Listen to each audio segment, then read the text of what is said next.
Hola a todos y todas, soy Camilo Pérez Arce, estudiante de Filosofía, y en el día de hoy nos ocuparemos muy a grandes rasgos de uno de los textos fundamentales del pensamiento occidental moderno. Si bien por una cuestión de tiempo no nos adentraremos en las operaciones más complejas del texto, sí creo que es una clave importante tener en cuenta a la hora de adentrarse en él, es al menos dilucidar la carga conceptual que ya posee el mismo título de la obra. Sería La crítica de la razón pura de Immanuel Kant. De esta manera, el objetivo que nos plantearemos será el de dilucidar los conceptos ya explícitos dentro del mismo título de la obra, con el fin, obviamente, de abrir una puerta de entrada al pensamiento de Kant. Podríamos preguntar desde ya cuál es la razón por la cual Kant se emprende en la tarea de llevar a cabo una crítica de la razón pura.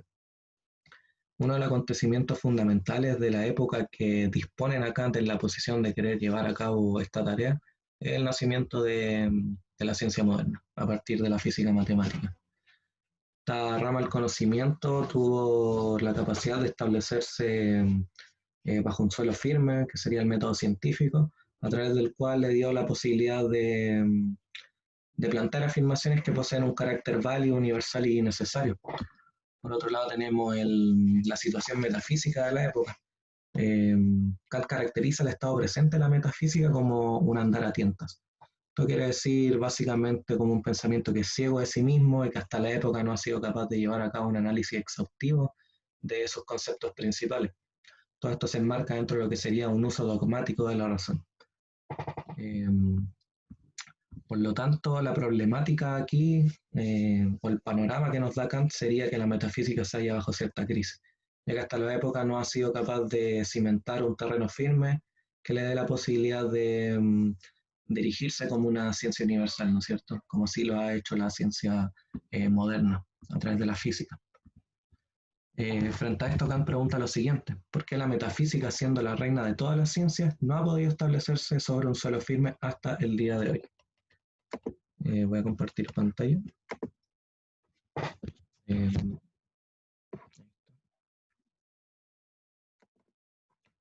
si bien no vamos a leer las citas textuales, vamos a ir desprendiendo las cuestiones más importantes. Con respecto a esta, lo que hace Kant acá es darle una caracterización a la razón en base a lo que se denomina como la disposición natural. Esto sería básicamente una facultad misma de la razón que en base a su propia naturaleza la encaminaría a accederse a sí misma planteando postulados con un carácter dogmático. Por otro lado, si para Kant todo el conocimiento surge con la experiencia, un uso dogmático de la razón tendería a plantear la posibilidad de conocer objetos que están o que exceden más bien a la experiencia, tales como por ejemplo Dios, el alma o el mismo problema, la libertad. Eh, sería, por lo tanto, esta la problemática con la cual Kant está conflictuando y que por la misma razón lo motivan a llevar a cabo una crítica de la razón pura. Tenemos esta otra cita, también vamos a ir desprendiendo las cuestiones más importantes. Eh,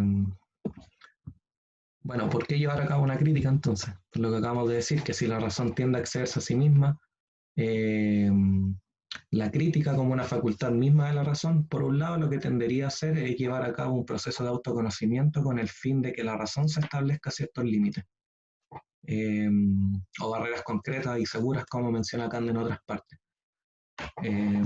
Por otro lado, Kant dice que la razón debe instituirse como un tribunal. Esto quiere decir básicamente que este proceso de autoconocimiento le otorga la facultad de ser juez de sí misma con el fin de establecer estas leyes eternas e invariables, como bien menciona la cita. Esto con el fin de que se asegure un funcionamiento no arbitrario ni arrogante por parte de la razón. Obviamente la crítica, por lo tanto, vendría a plantear estos límites con el fin de hacer un uso correcto de ella. Ahora bien, la crítica, como bien menciona el título, se ejerce hacia la razón, pero en un estado puro. Esto quiere decir a la razón en su relación con conocimientos en los que puede prescindirse de la experiencia. Esto es lo que Kant denomina como el a priori. Pero frente a esta cuestión, cabe preguntarse por qué Kant desea prescindir de la experiencia. Que precisamente antes dijimos que los objetos de la metafísica serían objetos que prescienden de la experiencia, teniendo en cuenta, por lo tanto, la disposición natural de la razón. Pero por otro lado, el hecho de prescindir de la experiencia es la que justamente le da la categoría de conocimiento necesario universal, ya que no se fijan los objetos en su estado empírico. Eh, de este modo, una cuestión clave que trata de plantear Kant sería si eh, la razón en su estado puro, o sea, siendo independiente de toda experiencia, es capaz de ampliar nuestro conocimiento acerca de la realidad. Esto comúnmente se resume bajo la pregunta ¿qué es lo que puedo conocer? Cita tampoco la vamos a leer, pero creo que sintetiza más o menos lo que acabamos de decir y una de las tesis principales de lo que Kant plantea, al menos en los prólogos y la introducción del texto. Bueno, evidentemente el trabajo kantiano es arduo, es complejo, ya sea por todo el aparataje conceptual al cual recurre para explicarnos su idea, como también toda eh, la discusión filosófica que hay de por medio con la cual Kant está conflictuando, como por ejemplo los pensamientos de Leibniz, de Hume o del mismo Newton. La dificultad que cabe destacar, por ejemplo, es que Kant nos invita a pensar de una forma muy particular, que sería prescindiendo de la experiencia, lo cual muchas veces resulta un poco dificultoso a la hora de leer el texto. Hay, por lo tanto, a mi parecer, no solamente un trabajo únicamente conceptual o teórico por parte de Kant, sino que también una cuestión práctica de por medio, ya que nos obliga a ponernos en la disposición de pensar de esta forma pura, como bien menciona Kant. Eh, pero bueno, habría que igual plantearse cuál es la actualidad del pensamiento kantiano, ¿no es cierto?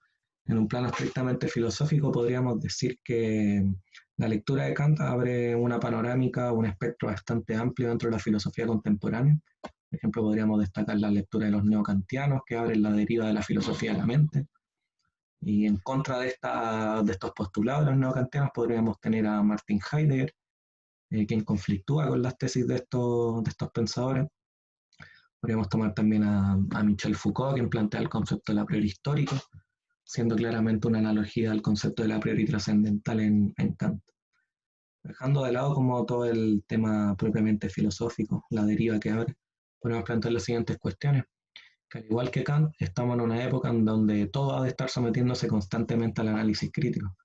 De hecho, una actitud necesaria para todas las problemáticas del mundo actual, ya sean política, económica, social, etcétera. Un sinfín de acontecimientos que han estado pasando durante el último tiempo.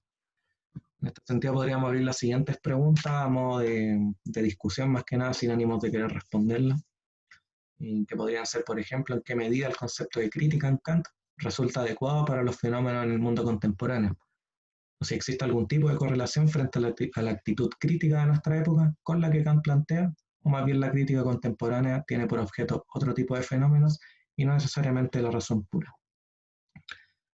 Creo que con este breve resumen hemos dado algunas claves importantes para adentrarnos en el texto, que sería precisamente haber dilucidado toda la carga conceptual que tiene ya el título, y por lo menos nos abre una puerta de entrada a lo que serían los dos primeros prólogos y la introducción del texto. Esto sería al menos todo por hoy. Obviamente los dejo invitados a leer el texto y a seguir con las siguientes actividades que iremos realizando con respecto a esta lectura, ¿no es cierto? Que eso sería todo y muchas gracias y nos vemos.